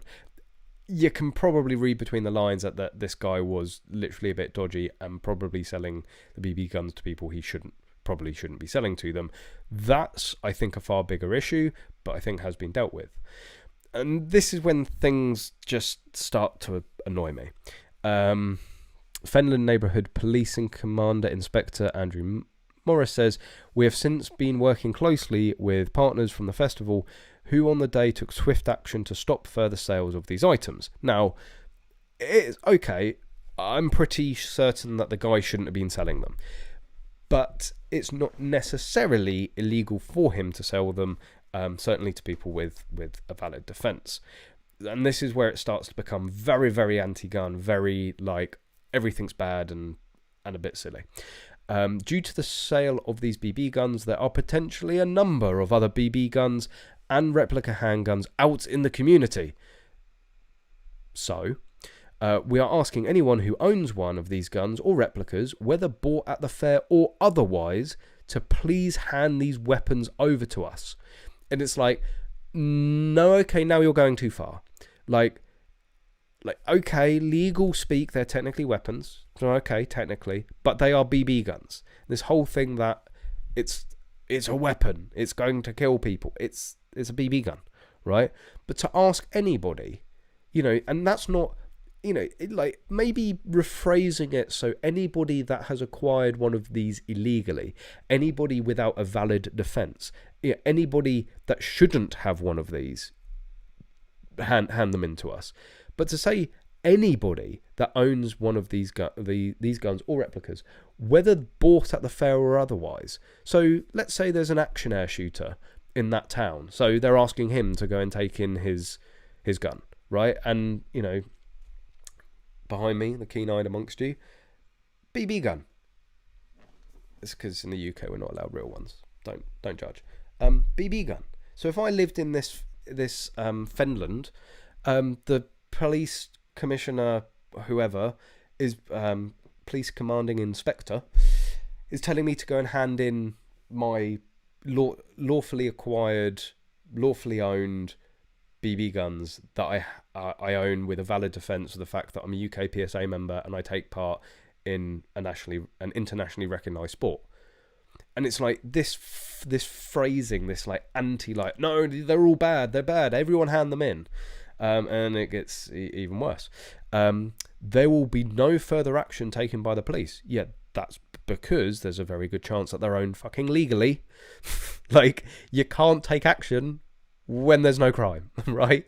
If you make immediate action to hand these to the police, I am making this decision to implement a short-term amnesty, as we want to make as many of these as we want as many of these weapons off the streets of Chatteries as possible. I want to ensure the community remains safe and we don't get further incidents where armed officers are required. And I want to ensure my team can educate the youngsters around the consequences of being in possession of these weapons. Like that just, the consequence of being in possession of these weapons. These weapons are used in lawful sporting activities. Like, it's not, there is a good side, right? I get it. I see it, the police are coming at it from the negative, obviously. And I'm sure it really annoys them when they get called out somebody playing in a field with a BB gun. Like, is that actually against the law? I'm not saying it's advised. I'm just saying, is that actually, is playing... Oh, I've never really looked into it that way. Like, I know the whole, like, not shooting, 50 foot, within 50 foot of a road, and obviously having permission. Oh, that's where it would fall down, because you wouldn't... But do you need permission to shoot a BB gun on land? And again, like, I get it. Going out there in the public with a realistic imitation firearm, or any firearm, or any type of gun, and waving it around is not a good idea, right? It's just like, yes, in the good old days, when people would sling shotguns right over their shoulder and walk through town and this, that, and the other, it is a sad statement of where we are in society, that like this, it has to be the reaction of the police. So it's not a good idea to take guns out into public. It's not a good idea to brandish things, even if they are BB guns or realistic imitation firearms. It would be, I think, great if people could, without triggering armed police, take a BB gun up to the park and shoot a few paper targets without hurting or killing anybody. But that's not the world that we live in anymore, unfortunately. But to go the step further and just imply that it is only a criminal pursuit in owning these, it's inferring that you are going to get into trouble in having one of these things, right? No, that's not, like, balance it, right? If you have these for lawful and legitimate purposes, fine. Right? If you've acquired these illegally, if you're not in lawful possession of them and you want to surrender them, then we won't take any further action. But not this, inferring that, like, everything's bad. So yeah, that yeah. Oh, there's more. It is really important. That's genuinely as far as I got reading the article, and I like saved the tab. I was like, right, I'm going to put this on the live stream later. But there's actually there's more. Let's see how more raging I can get. It's really important I find the right balance of reassuring the community, taking the appropriate punitive action, and educating the community to prevent further incidents. In the meantime, I will be ensuring we carry on patrolling the town and reassuring the public and engaging with the community. If you have or know anyone who has one of these weapons and want to hand it over to us, there are a number of ways to do this. Please email the team on this, that, and the other. But like, so it's like he's asking people to, like, snitch. Like, that's only gonna,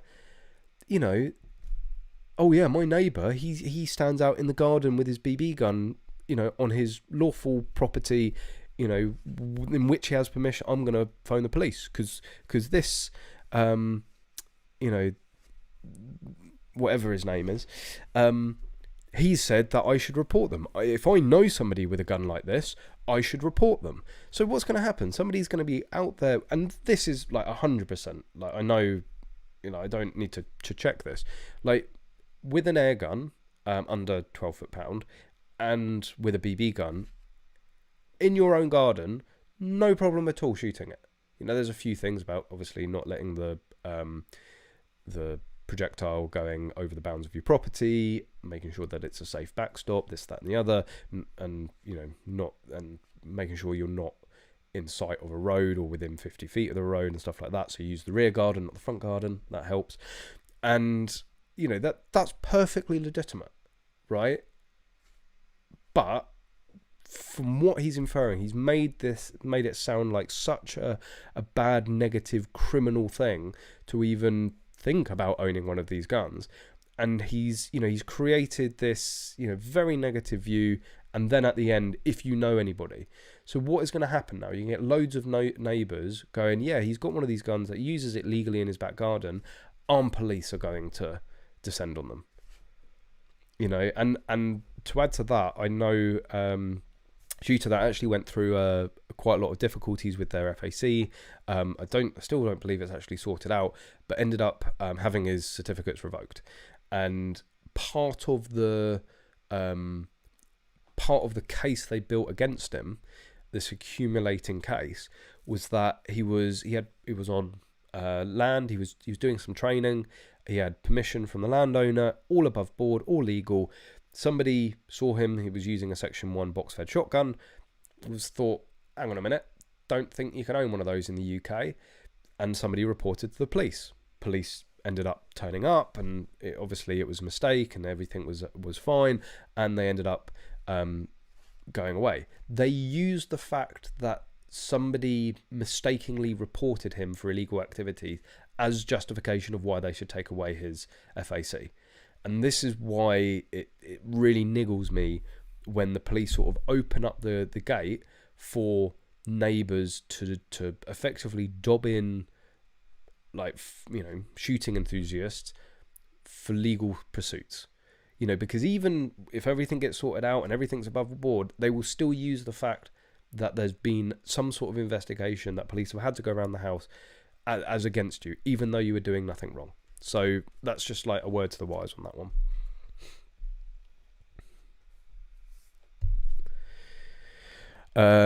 Point blank simulator, section 19, having a firearm or airgun in a public place without lawful authority or reasonable excuse, so playing in a field in public, is a no-no. Well, thank you for confirming that. I thought maybe BB guns would slip under the radar, but again, it's like, I know I'm not saying that people should go and do it. I think it's a very bad idea. Part of the story of how this channel was created was because I bought an air pistol,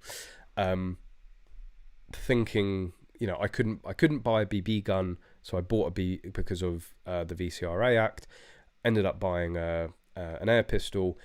Lived in London at the time, and thought better about going to Hyde Park to test the thing out. Ended up finding a shooting club, finding out about shooting and all the different stuff that we can own, and starting the channel from there. So yeah, again, I like the VCRA Act. I wouldn't be into shooting if it wasn't for it, or I certainly wouldn't be into live fire shooting. Probably would have got there eventually, but it would have taken a lot longer. So yeah, I understand the annoyance of the police, but to take that line is just, I think, just wrong.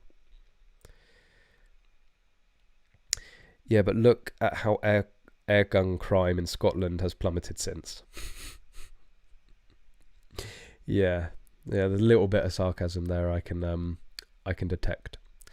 The seller of the RIF committed the offence. It is perfectly legal for anybody over 18 to own them. VCRA is only relevant to selling, manufacture and importing of RIFs, not ownership. So even worse. So okay. So it is the seller that needs the valid defence, not the buyer. I don't know if that's strictly true. Well, I do know, like, this was one of the things when I went to go and buy a BB gun, and they said about UCARA and VCRA Act and all of this, and I was like, oh, I can't be fucked with that, and I'm not having it two-tone. So there was a guy and a customer in the shop, and he said, well, I have a valid defence. I'm on the UCARA database. I can buy it, and there's nothing.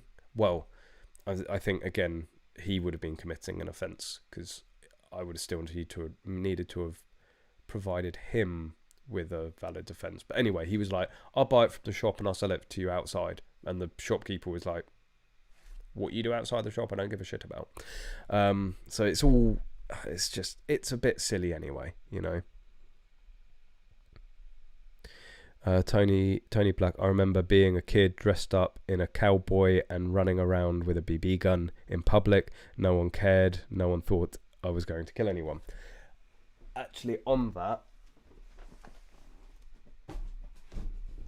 I don't think I've actually ever shown this on the channel. And YouTube, this is a toy, right? I know there's the whole thing about handling guns on YouTube. This is a toy, like, because the first thing you're going to see is the plastic muzzles. It's a bit dusty. So, like, this, God, how old would I have been? Probably about six or seven.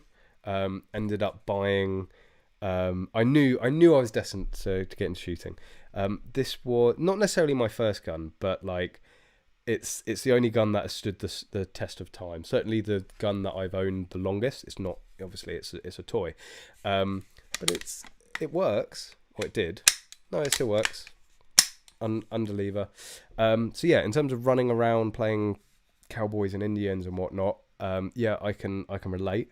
Obviously, the guns I use now are slightly different, but this, we were petrified, or certainly my parents were. So we ended up, it was while we were out in America, and I was under strict instructions not to wave it about when we were in the car, or it was only to be used or played with like in the house, in the confines of the house, and then that still remained when we came back to the UK. So it was drilled into me from like a very young age, like there's nothing wrong with it, but it could cause potential issues. Certainly waving around a rifle in the back of the car in the States, when obviously more people are armed and likely to shoot back or attempt to start shooting. So but yeah, that's, I've always had, again from the age of like 6 or 7, an interest in guns. I think it's this whole thing of like, oh, it's unnatural, it's a weird obsession for kids to be into guns. I'm like, no. Like it's it's not everyone that goes into shooting, it's not like the only people that end up with FACs or end up owning guns in adults are the ones playing with guns. Like it's a pretty normal thing that kids like to do. And again, it's just a shame to see articles like that demonizing something that I think is, again, you need to be sensible. You need to be aware of your surroundings, but kids just want to play. As long as it's being done legally and safely, well, like, cut them a bit of slack.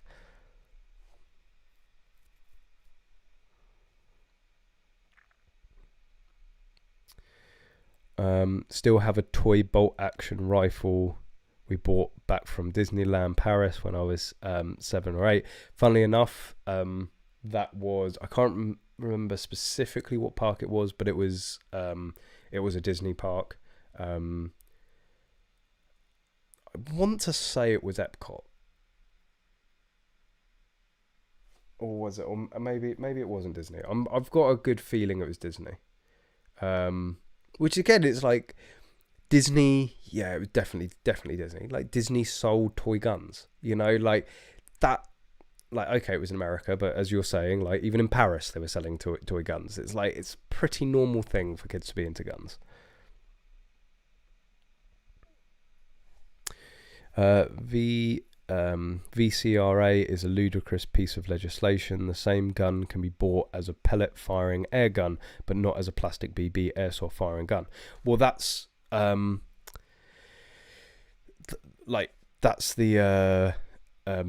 that is the ludicrous thing, and what I experienced firsthand. I wasn't able to go in and buy a sub 1 joule BB gun because I didn't want it two-toned, and I didn't know about the valid defences and this, that and the other.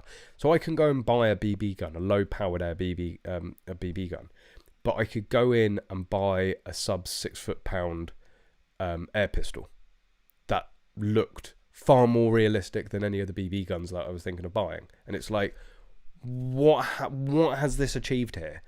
It's like, you just needed to be over the age of 18, just needed to show them my driving license, and I could walk out. And it was it's the Umarex Beretta 92 FS that I ended up buying. And it was when I was a student that I got into, I got my FAC and really got into shooting. So, students are poor. I had to like sell, the only way I could buy a new gun was selling old guns. So I ended up selling the Beretta 92. And again, it's not the 9mm, but still, it was like it was like the first gun I'd properly like just gone out and bought myself, not having as a kid this, that and the other. And it really was the beginning of me getting into shooting sports. And and I've been meaning to buy another one just for the nostalgia. I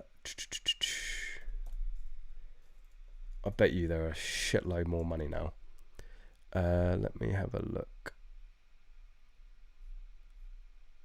The question, I would still probably go for the black one, or do I go for the chrome one? 200 to 230. I think that's roundabout. I think I paid something like 170 for it. Like, I can't see myself using it, but I just sort of, you know, I've said before, like, if handguns were made legal tomorrow, a Beretta 92 FS is the first gun I would go and get out. It's just like, oh, there's something about it. It's the movie gun, isn't it? Nitsa, change of topic, but finally after 11 months, your variation has been granted. Absolutely awesome. Congratulations. So you'll be able to have your new toy very soon. Oh, Naked HD, love to cheap fuck. Then we're in. Well, not right now. I'm streaming, but maybe later. What's Daniel doing? Daniel. Well, I'll do it myself then. No watch for you. It's been a while since I've had the sexy spam. I was almost beginning to miss it.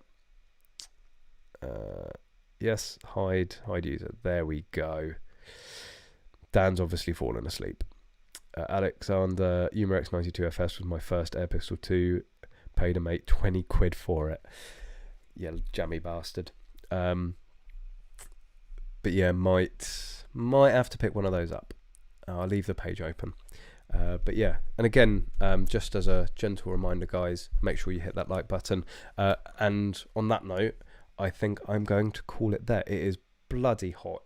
I'm sweating like a bitch. I need to go cool myself down. But yeah, I hope you've enjoyed the stream. I promise I am trying to get out more content, and I'm very aware of the lack of standalone content, but I'm standing strong with the live streams, just about, give or take an hour each week. But yeah, there is a lot of stuff. I'm hoping maybe this weekend I might have a bit of time, because there's, you know, we've got like the Double Juice tour video, the Phoenix Range tour video, the 4 days of Kentucky videos. There's, you know, I want to do the consultation video. What else? I've got the Welsh shotgun championships. I've got another, well, soon I'm going to have the mini rifle, Yevely mini rifle. So, and there's other videos as well that I've most likely forgotten with, and I want to do more stuff with the full auto footage that I've got. But anyway, there will be more stuff, and I am trying. So, don't judge me. And thanks for sticking around. But yes, if you're not already subscribed, I promise there is loads of good content coming out at some point. Oh yeah, I've got loads of reviews to film as well. Anyway, lots of stuff to come out in the near future. So yeah, make sure you're subscribed to catch that. And also, if you've been enjoying the live streams, we do this every single week, 8:30 PM UK time on the Thursday. And of course, make sure you like. It does make a big difference to growing the channel and obviously reaching new people to attract them into the sport, growing our numbers, and hopefully protecting the sport for future generations. So yeah, all have a fantastic week, hopefully with lots of shooting in between now and next Thursday. Thanks everyone again for joining. I hope you've enjoyed it, and of course, as always, hope to see you soon.